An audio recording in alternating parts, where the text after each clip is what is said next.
नमस्कार साथियों, आर के प्रजापति चैनल में आपका हार्दिक अभिनंदन।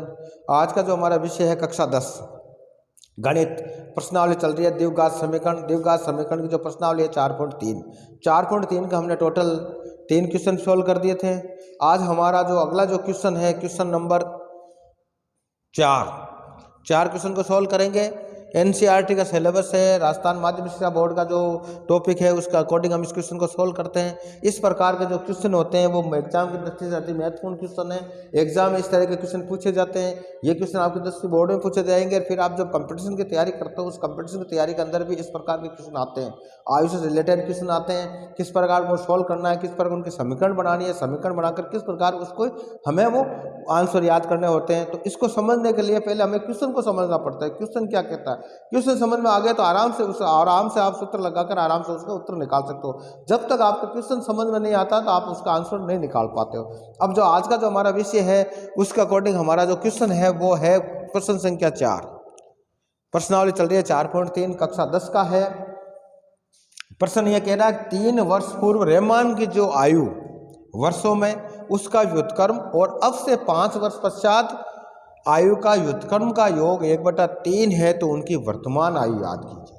सबसे पहले व्युत्क्रम जब भी शब्द आता है तो व्युत्क्रम किससे बोलते हैं, जो समानुपाती होता है। समानुपाती को अगर अपॉन में कर देते हैं, उसका उल्टा कर देते हैं तो उसको हम बोलते हैं व्युत्क्रम बोलते हैं। जैसे मान लो कोई संख्या जैसे ये है आर लिखा मैंने, और आर का अगर मैं कहूँगा आर का व्युत्क्रम है 1/t तो ये आर का व्युत्क्रम टी बोलेंगे। तो इस प्रकार बोलेंगे। जैसे कि मान लो किसी की आयु मान लो 3 वर्ष है तो इसका व्युत्क्रम बोलेंगे तो 1/3 हो जाएगा। तो व्युत्क्रम को इस प्रकार पढ़ते हैं। व्युत्क्रम क्या होता है इसके बारे में हम चर्चा करते हैं आगे समझ आपको। तो व्युत्क्रम का जब इन्वर्सली प्रोपोर्शनल इसको बोलते हैं, इन्वर्सली प्रोपोर्शनल। समानुपाती अलग होता है, इन्वर्सली प्रोपोर्शनल अलग होता है। अब इस क्वेश्चन को सोल्व कैसे करते हैं, सबसे पहले हमें क्वेश्चन को पढ़ना 3 वर्ष पूर्व। तो इसका मतलब हमें रहमान की जो आयु है उसको मानना पड़ेगा। तो हम लिखेंगे माना कि रहमान की वर्तमान आयु, क्या लिखेंगे, वर्तमान आयु, अब की आयु, वर्तमान आयु है वो कितनी है, x वर्ष हो सकती है, x वर्ष हो गई, जो भी आएगा। अब प्रश्न अनुसार क्या कह रहा है, उसकी आयु आज से 3 वर्ष पूर्व। तो हम लिखेंगे प्रश्नानुसार इसको लिखना पड़ेगा हमें। प्रश्नानुसार 3 वर्ष पूर्व जो रहमान की आयु होगी वो क्या होगी भाई, इस x में से 3 घटा देंगे तो ये हो गए 3 वर्ष पूर्व की आयु। ये किस में, वर्ष में। अगला प्रश्न क्या कह रहा है कि 5 वर्ष पश्चात। तो हम क्या लिखेंगे, 5 वर्ष पश्चात या बाद में आयु होगी, कितनी होगी भाई, आयु होगी, अब वर्तमान x है तो इसके में 5 जोड़ देंगे, ये हो गई इसके 5 वर्ष बाद की आयु x + 5। आगे सम। अब प्रश्न क्या कहता है, इन दोनों आयुओं का व्युत्क्रम, क्या बोलेंगे, 3 वर्ष की आयु का व्युत्क्रम। तो हम क्या बोलेंगे, 3 वर्ष की आयु का व्युत्क्रम कितना होगा। तो व्युत्क्रम जो बोलेंगे तो हम लिखेंगे 3 वर्ष पूर्व, ये 3 वर्ष पूर्व की बात है तो 3 वर्ष पूर्व का व्युत्क्रम। तो 3 वर्ष की आयु पहले ये थी, इसका व्युत्क्रम होता है 1/x - 3, ये हो गया। और इसका 5 वर्ष बाद का व्युत्क्रम तो हम लिखेंगे 5 वर्ष पश्चात आयु का व्युत्क्रम, वो कितना होगा, 1/x - 5। आगे यहाँ तक समझ में। यह करने के बाद में अगला कहता है इन दोनों को आयु व्युत्क्रम का योग। तो इन दोनों का योग लेना है, क्या लेना पड़ेगा हमें, प्रश्नानुसार। क्या लिखेंगे हम, प्रश्नानुसार। तो प्रश्नानुसार क्या हो जाएगा, 1/x - 3, ये 3 वर्ष पूर्व की आयु है, प्लस ये 5 वर्ष पश्चात की आयु है। इन दोनों का जो योग होगा वो 1/3 होगा। ये बढ़ गया हमारे प्रश्न, ये बढ़ गया हमारा समीकरण, ये बन गया समीकरण। इस समीकरण को हमें सोल्व करना है। तो सोल्व करने के लिए क्या करना पड़ेगा भाई, ये चीज़, इसमें x की वैल्यू निकालनी पड़ेगी। तो हम क्या लिखेंगे, इस संख्या को जब भी उत्पन्न करने के लिए हम सबसे पहले क्या, इन 2 संख्याओं को लेसे पे लेना पड़ेगा। तो लेसे पे जब भी लेते हैं, अगर इस प्रकार की संख्या x और y में हो या, तो उसके अंदर हम क्या करेंगे, इन दोनों को मल्टीप्लाई कर देंगे, गुणा कर देंगे, वो इनका क्या होगा, लेसेफ होगा। तो क्या लिखेंगे, x माइनस 3 गुणा x प्लस 5, इनको गुणा कर दिया, ये इनका लेसेफ। अब ये करने के बाद में हम क्या करेंगे, इस संख्या का इसमें भाग देंगे, तो x माइनस 3 का इसमें भाग देंगे, तो x माइनस 3 से करिए, पीछे क्या बच गया, x प्लस 5। तो x प्लस 5 जो बचा उसको 1 से गुणा करना, तो 1 से गुणा कौन होगा, x प्लस 5। आगे समझो आपके। फिर इस संख्या का इसमें भाग देंगे, तो भाग देंगे तो x प्लस 5 कट जाएगा, x प्लस 5 से पीछे क्या बच गया, x माइनस 3। इस x माइनस 3 को इससे गुणा करना है, तो आराम से गुणा कर सकते हैं x माइनस 3। आगे समझो आपके। फिर आगे लिखेंगे बराबर, क्या वैल्यू आ रही, 1/3 आ गई। ये समीकरण बनने के बाद में इस समीकरण को हमें सोल्व करना पड़ेगा। क्या करना पड़ेगा, सोल्व करेंगे। तो देखो, इसको इससे गुणा करेंगे, इसको इससे गुणा करेंगे, आराम से हो जाएगा। तो इस 1 से गुणा करेंगे x को, तो x आ जाएगा, और 1 को 5 से करेंगे 5 हो गया, ये ब्रैकेट बन गया, प्लस इसको 1 से करेंगे तो x माइनस 3 ये हो गया, अपॉन में क्या है, इस x माइनस 3 को x प्लस 5 से गुणा करते हैं। इसको रफ में कर सकते हैं, कैसे करेंगे, हम लिखेंगे x माइनस 3 गुणा x प्लस 5, इसको गुणा करना है। तो x को 1 से गुणा करेंगे तो हो गया x स्क्वायर, घातें जुड़ती है, और x को 3 से गुणा करेंगे तो माइनस के 3x आ जाएंगे। ये प्लस का, ये माइनस का, तो माइनस हो जाएगा, हो गए। फिर इस 5 को, जो 5 बचा, इस 5 को इससे गुणा करना पड़ेगा, तो कितना हो गए, प्लस के 5x। फिर 5 को इससे करेंगे माइनस के 15 हो गए, प्लस माइनस को गुणा करेंगे तो माइनस, और ये 5 की 15 ये हो गया। अब इनको जोड़ो आप, तो ये हो गया x स्क्वायर, ये प्लस के 5 है, ये माइनस के 3 है, तो सेम चर वाली है, तो इसलिए क्या आ जाएगा, माइनस प्लस के 2x बच गए, और ये माइनस के 15। ये समीकरण बन गया रफ के अंदर। इसकी वैल्यू यहाँ रख देंगे, क्या होगी, x square plus 2x minus 15 बराबर क्या है, 1/3। ये समीकरण बनने के बाद में हम क्या करेंगे, इनका वज्र गुणा करेंगे, इसको इससे गुणा करेंगे, इसको इससे गुणा कर देंगे रैखिक बनाने के लिए। तो लिख दिया हमने वज्र करने पर, क्रॉस मल्टीप्लाई करने पर, क्या लिखेंगे, क्रॉस मल्टीप्लाई करने पर। तो क्रॉस मल्टीप्लाई से करो, 1 से इसको कर देंगे, तो 1 गुणा x square plus 2x minus 15, और इसको गुणा करेंगे 3 से, ये 3 आ गया। 3 को पूरे ब्रैकेट से गुणा करना पड़ेगा, एक x प्लस 5 को भी करना पड़ेगा, प्लस x माइनस 3 को भी गुणा करना पड़ेगा। अब ये 3 इससे भी गुणा होगा, इससे भी गुणा होगा, ये चीज़ नोट करना, तो समझ में आएगी आपके। आगे देखो, 1 से गुणा करेंगे तो क्या आ गया आपके, x square plus 2x minus 15 बराबर। अब इस 3 को इससे गुणा करेंगे, तो इसको इस प्रकार लिखेंगे 3x plus 5 plus 3x minus 3, इसको इस प्रकार खोल लेंगे।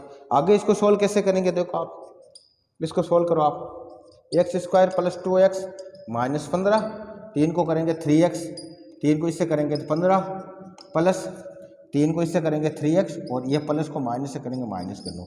ये समीकरण बन गया हमारे पास। इस समीकरण बनने के बाद में आगे क्या करेंगे, इसको मैं मिटा देता हूँ। इसके बाद में इस समीकरण को हम यहाँ लिखेंगे, लिखो आप, x square plus 2x minus 15 बराबर क्या आ रहा है, 3x plus 15 plus 3x minus के 9। ये समीकरण हमें बन गया।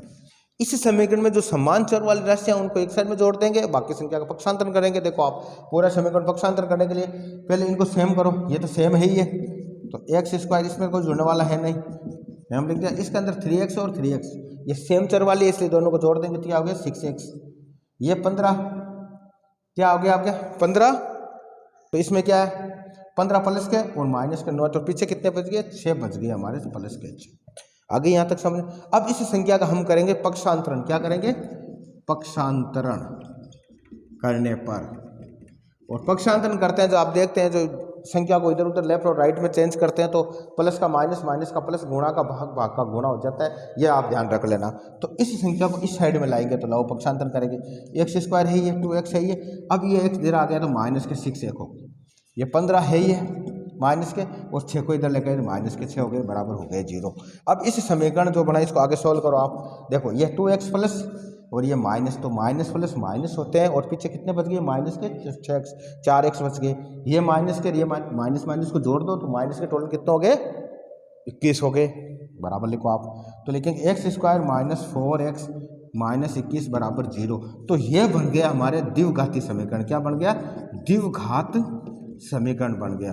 और जब द्विघात समीकरण हमें प्राप्त हो गया तो आराम से उसके मूल्य निकाल सकते हैं। तो द्विघात समीकरण जब भी बन जाता है तो उसके जो मूल्य निकालने का जो सूत्र होता है आपको पता ही है, उस सूत्र में उसकी वैल्यू रखनी रहती है। उस सूत्र के वैल्यू के अंदर क्या रखेंगे, जो सूत्र होता है हमारे द्विघाती जो सूत्र होता है मूल्य निकालने का, वो क्या होता है भाई, वो होता है x बराबर होता है -b plus minus b² - 4ac बटावा 2a। ये सूत्र होता है। इस सूत्र में इसकी वैल्यू रखनी। इसकी वैल्यू रखने के लिए आपको पता है a क्या होता है भाई, अगर a लिखेंगे तो a होता है x² का गुणांक। क्या होता है, x² का गुणांक। तो x का गुणांक कितना, 1 है। b क्या होता है, b होता है x का गुणांक। क्या होता है, x का गुणा। तो यहाँ x का गुणा कितना है इस समीकरण के अंदर, -4। ठीक है। फिर अगला आता है c। तो अंक है, अंक कितना है, तो c बराबर आ गया -21। तो ये जो वैल्यू प्राप्त हो गई, इस वैल्यू को इस समीकरण में रखने पर हमें इसकी x की वैल्यू प्राप्त हो जाती है। तो x की वैल्यू प्राप्त करने के लिए इसको मैं मिटा रहा हूँ। ठीक है, आगे लिख रहे हैं इसको। यहाँ तक समझ में आ गया आपके, आगे देखते हैं।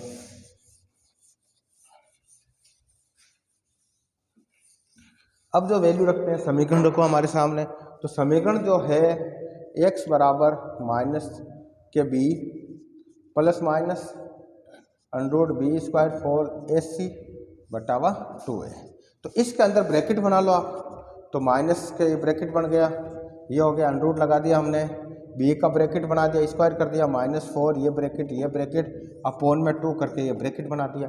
अब देखो यहाँ -b की वैल्यू रखनी है। तो b की वैल्यू कितनी आई, b की वैल्यू आ रही है हमारे यहाँ, देखो b की वैल्यू आ रही है -4। तो हमने लगा दिया -4, यहाँ भी -4। a की वैल्यू कितनी आ रही है, a की वैल्यू आ रही है 1। c की कितनी आ रही है, -21। यहाँ a की वैल्यू आ गई आपकी 1। अब सोल्व करो इसको, कैसे करेंगे, x² बराबर, तो माइनस को माइनस से गुणा करेंगे तो प्लस के 4 हो गए, ये माइनस प्लस लगा दिए। अब इस ब्रैकेट को सोल्व करो, -4 को -4 से गुणा करेंगे तो प्लस के 16 हो गए। अब देखो ये माइनस को प्लस से गुणा करेंगे तो आ जाएगा आपके माइनस, और माइनस को फिर माइनस से करेंगे तो प्लस हो गए, तो ये प्लस हो गए। अब 4 को 1 से किया 4, 4 को 21 से किया तो 84।